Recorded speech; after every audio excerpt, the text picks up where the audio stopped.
Salut les footeux, j'espère que vous allez bien. On se retrouve aujourd'hui sur une toute nouvelle vidéo sur la chaîne YouTube de Football Emotion France.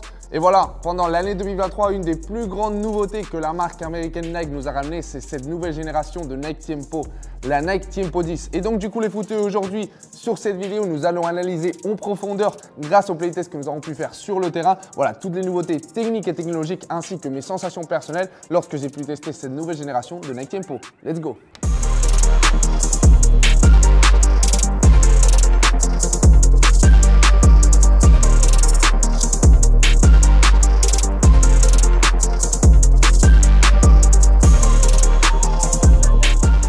Alors les footeux, si nous passons aux nouveautés techniques et technologiques de cette nouvelle génération de Nike Tiempo 10, voilà, on va pas se mentir, il y en a plein et notamment sur la partie clé de cette chaussure qui est notamment son upper. Voilà, vous savez très bien que la Nike Tiempo était toujours le stylo le plus classique de la marque américaine. Et pour cette nouvelle génération de Nike Tiempo 10, nous retrouvons une version beaucoup plus écologique, beaucoup plus adaptée au 21e siècle, les footeux. Nous retrouvons un upper en cuir synthétique, contrairement aux précédentes générations où nous retrouvions du cuir naturel. Mais lorsque nous avons la chaussure entre nos mains, c'est vrai que c'est une nouvelle matière, notamment avec la technologie Fly Touch Plus, qui va nous donner une sensation que c'est quand même quelque chose de très vraisemblable à du cuir naturel. Notamment les footeux, je veux noter qu'en fait c'est une matière qui va être beaucoup plus fine, donc du coup lorsque nous sommes en contact avec le ballon, nous allons ressentir beaucoup plus le ballon qui va être plus proche de notre pied. Et notamment les footeux, si nous passons au design 3D que nous retrouvons notamment sur la partie externe ainsi que sur la partie interne de la chaussure, voilà, ceci va nous donner des sensations et un petit peu plus de grip lorsque nous sommes en contact avec le ballon.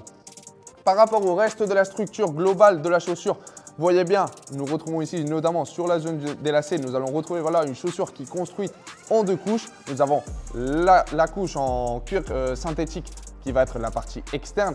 Et pour la partie interne, nous allons avoir une structure en Flyknit. Voilà, vous savez très bien, une matière qui est omniprésente sur la totalité des silos pour la marque américaine et qui va nous donner cette ajustabilité parfaite à notre pied. Notamment sur la partie de la cheville, nous allons retrouver cette douceur qui va être très intéressante pour retrouver depuis la première séance d'entraînement les meilleures sensations possibles. Si nous passons maintenant à parler de la semelle, nous allons retrouver dans ce cas-là, j'ai la plaque AG entre mes mains. Nous allons parler surtout d'une plaque qui est plutôt classique. Même si d'un point de vue de la réactivité, on est bien, on retrouve pas mal de réactivité qui va être très intéressante, notamment lorsque nous allons changer de direction ou bien accélérer ou freiner sur le terrain. Voilà, nous retrouvons des crampons coniques sur la totalité de la plaque qui vont nous donner beaucoup de confort, notamment sur un terrain synthétique. Alors les footeux, passons maintenant à parler des sensations personnelles que j'ai eues lorsque j'ai pu tester la Nike Tiempo 10 sur le terrain. Et dans ce cas-là, je prends le Shadow Pack parce que c'est la version, c'est le colorway que j'ai pu tester sur le terrain. Alors plusieurs choses très positives, notamment le confort. C'est une chaussure qui m'a surpris énormément. Voilà, j'étais un petit peu en retrait par rapport au fait que ça soit du cuir synthétique. Voilà, je suis quelqu'un qui respecte énormément l'identité, l'essence de la Nike Tiempo. Et c'est vrai que lorsque j'ai appris que cette nouvelle génération allait être en cuir synthétique, j'avais un petit peu peur, notamment en sensation en contact avec le ballon. Mais par rapport à ça, il faut dire que les footeux, cette chaussure est extrêmement confortable depuis la première séance d'entraînement.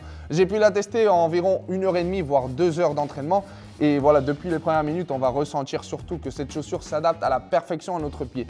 Notamment sur la partie de l'avant du métatarse où nous allons retrouver pas mal de largeur. Donc du coup les footeux, si vous avez un pied large comme ça peut être mon cas, les footeux, je vous invite et je vous conseille de tester cette paire de chaussures. Une chose que j'ai beaucoup appréciée notamment lorsque nous faisons des passes avec l'intérieur de notre pied, c'est notamment cette zone en sorte avec des petits points de grippe et qui en fait sont notamment un petit peu fonctionnels. Et lorsque nous allons taper le ballon, on ressent beaucoup de connexion avec le ballon, c'est-à-dire que le ballon est très proche de notre pied. Une sensation que moi personnellement j'apprécie énormément.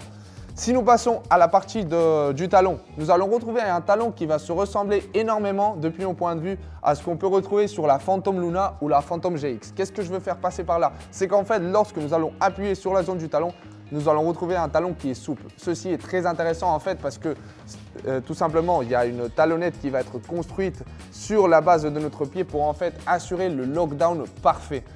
Ceci, depuis mon point de vue, va être clé pour être en toute sécurité. Et lorsque, surtout pendant les premières séances d'entraînement, nous allons tester cette chaussure, ceci va nous donner beaucoup de sécurité à nouveau et que les sensations vont être très intéressantes. Si nous passons un petit peu à la partie de la semelle, nous allons retrouver depuis mon point de vue exactement la même disposition de crampons que pour la Phantom GX AG. Je vous laisserai ici une image pour que vous puissiez comparer les deux paires de chaussures. Et c'est une sensation très bizarre parce que nous retrouvons les mêmes crampons que pour la Phantom GX, mais d'un point de vue de la réactivité, les footeux, nous avons une chaussure qui est extrêmement réactive. Ceci me donne une polyvalence très intéressante parce que nous retrouvons une chaussure qui est classique, mais notamment une réactivité qui serait plus appropriée à une chaussure plutôt moderne.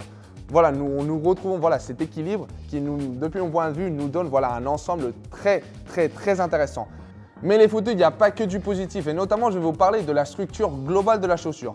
Personnellement, sa silhouette me plaît et me rappelle énormément des générations précédentes de Tiempo, mais le fait qu'elle soit construite en deux couches, notamment vous la voyez ici, entre le Flyknit et la matière synthétique, personnellement, moi, j'apprécie pas parce qu'en fait, cette partie-là, la finition qu'elle a fait durcir énormément la paire de la chaussure et notamment pour une chaussure qui est axée sur le toucher de balle. Moi, ce que je recherche notamment, c'est beaucoup de douceur lorsque je suis en contact avec le ballon. Et avec cette double couche, nous allons retrouver que dans certaines occasions, dans certains contrôles et certaines passes, nous allons retrouver une chaussure qui, depuis mon point de vue, est trop dure et me génère un léger inconfort. Mais ceci, ça reste qu'un petit détail parce que pour la globalité de la chaussure, on retrouve un ensemble qui est vraiment très intéressant et les footeux très fonctionnels pour une première génération de Nike Tiempo en cuir synthétique.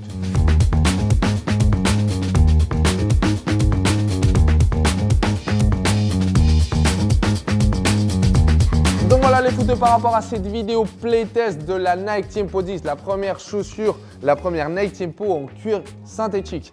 Est-ce qu'elle peut affronter une chaussure en cuir naturel? Ça va être souvent la question que vous allez me poser. Alors personnellement, par rapport à l'adaptabilité qu'une chaussure en cuir naturel peut nous donner, cette chaussure va être légèrement au-dessous.